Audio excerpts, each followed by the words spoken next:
by Wayne State University, talking and testifying the language of Black America, taught us the same thing.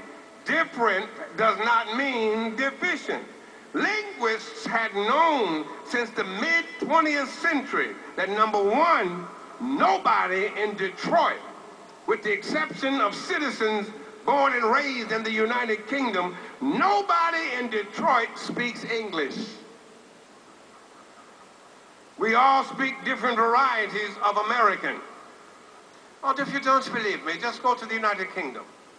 And as soon as you open your mouth in the United Kingdom, they'll say, oh, you're from America, because they hear you speaking American. Linguists knew that nobody in here speaks English, but only black children 50 years ago were singled out as speaking bad English.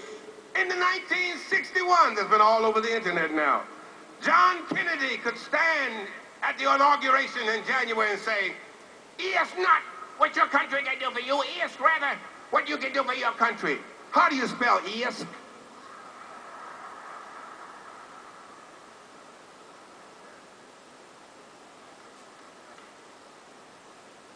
Nobody ever said to John Kennedy, "That's not English, is." What's is? Only to a black child was it said, "You speak bad English." Kennedy got killed. Johnson stepped up to the podium in Love Field. We just left Love Field. And Johnson said, "My fellow Americans." How do you spell fellow? How do you spell American? Nobody says to Johnson, "You speak bad English." Ed Kennedy today, those of you in the Congress, Sister Kilpatrick, you know Ed Kennedy today cannot pronounce cluster consonants. Very few people from Boston can. They pronounce P-A-R-K, park, like it's P-O-C-K. Where did you park the car? They pronounce F-O-R-T, fort, like it's F-O-U-G-H-T, fought. We fought a good battle. And nobody says to a Kennedy, "You speak bad English."